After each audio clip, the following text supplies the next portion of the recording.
अस्सलाम वालेकुम। मेरा नाम है ज़ेबा परवीन। मैं परसू कर रही हूँ MBBS। I mean third year, medical college Kolkata. मैं ये वीडियो उन सब एस्पिरेंट्स, मेडिकल एस्पिरेंट्स के साथ शेयर करना चाहती हूँ, जो मुझे लगता है कि मेरे कुछ एक्सपीरियंसेस और कुछ मोमेंट्स है, एडवाइसेस है, जो मुझे मेरे प्रिपरेशन के टाइम में काम आई थी, जो अभी मैं शेयर करूँ तो आप लोगों के काम आ सकती है। सबसे पहली बात, जो 11th में है वो प्लीज़ सिंसियर हो जाए। आपके पास एक पॉजिटिव पॉइंट है जो आप अगर मिस कर दे तो बाद में हो सकता है आपको रिग्रेट हो। मेरी सबसे बड़ी गलती ये थी कि मैंने ट्वेल्थ के बाद डिसाइड किया कि मुझे क्या करना है।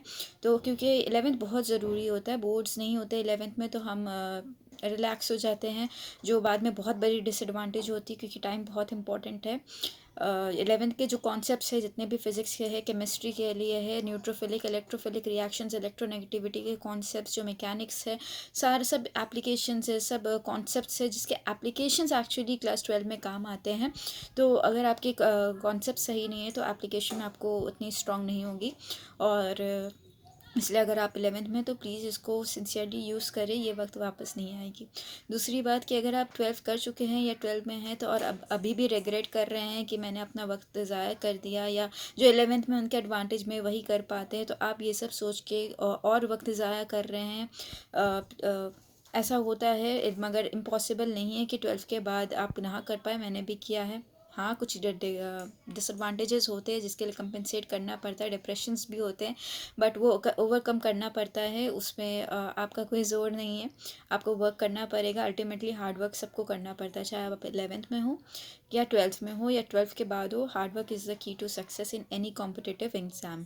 ठीक है। सेकेंडली, अप्रोच अपना पूरा NCERT रखें, बहुत ज़्यादा ज़रूरी है। खासकर बायोलॉजी में NCERT रखें। चैप्टर्स को कनेक्ट कर सकते हैं तो कनेक्ट करिए। जो बहुत सारे पोर्शंस और कॉन्सेप्ट्स ऐसे होते हैं जो पिछले चैप्टर से कनेक्टेड होते हैं, उसको रिलेशन बनाने की कोशिश करिए। जो डायग्राम्स है NCERT में, जो चार्ट्स हैं, उन चार्ट्स पे क्या लिखा है, लेबल्स क्या किया हुआ है, वो ध्यान दे के पढ़ें।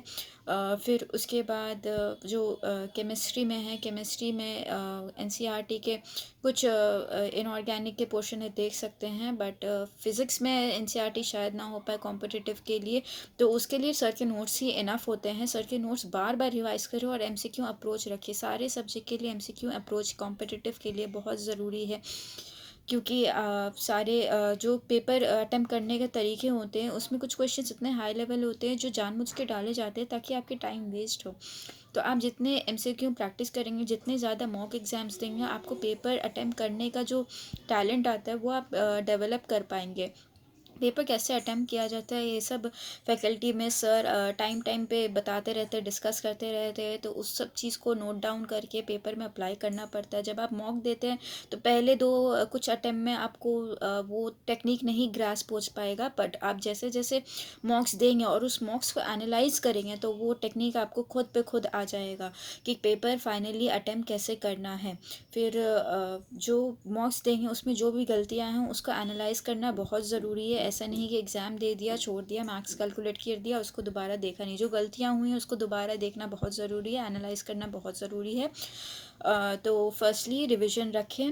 रिवीजन बहुत ज़रूरी है, बहुत बहुत ज़्यादा ज़रूरी है। रिवीजन ना सिर्फ अभी ज़रूरी है, अगर आप मेडिकल एंटर कर भी जाएं, MBBS करे भी, यहाँ इतने सारे सब्जेक्ट, इतने सारे टॉपिक्स होते हैं कि आप हर चीज़ को प्रैक्टिकली इट्स नॉट पॉसिबल कि आप याद रख सके।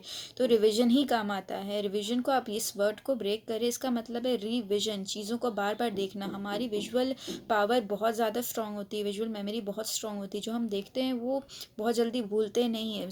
सुनी हुई चीज़ भूल सकते हैं, देखी हुई चीज़ जल्दी नहीं भूलते। इसलिए हमारा बार बार रिवीजन बहुत स्ट्रांग होना चाहिए कि जब क्वेश्चन देखें तो वो क्लिक हो जाए माइंड में कि अच्छा ये क्वेश्चन इस चैप्टर से और इस चैप्टर के इस एस्पेक्ट को डील कर रहा है। हमारी रिवीजन उतनी स्ट्रांग होनी चाहिए, तो तभी हम अपने टाइम को मैनेज कर पाएंगे। तो रिवीजन बहुत ज़्यादा ज़रूरी होना चाहिए।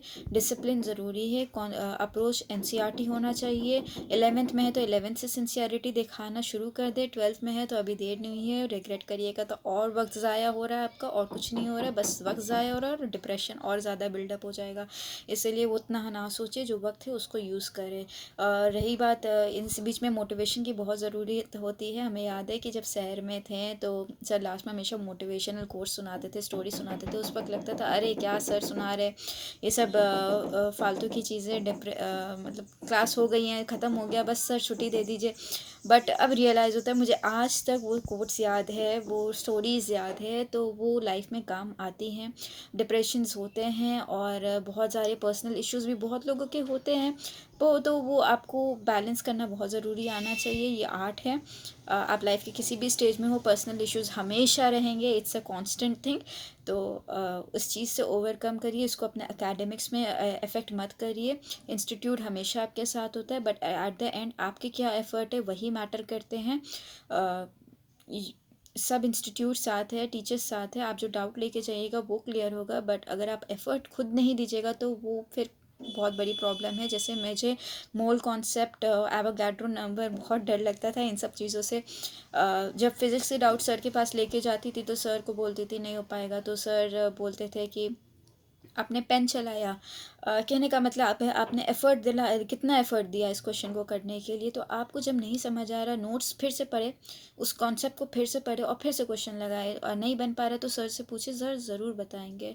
तो एफ़र्ट ज़रूरी दें, डिसिप्लिन मेंटेन करें, सिंसियरिटी रखें, एफ़र्ट दें, अटेंशन स्पैन अपना बढ़ाएं। कोई कमज़ोर नहीं होता है, फ़र्क सिर्फ अटेंशन में होता है। कोई ज़्यादा अटेंटिव होता है, कोई कम अटेंटिव होता है। 20-20 घंटे पढ़ने की ज़रूरत नहीं है, पर अपने अटेंशन ज़रूर रखें, रिविज़न करें, मॉक्स सारे दें, और मॉक्स में जो गलतियाँ होती हैं उसको एनालाइज़ करें।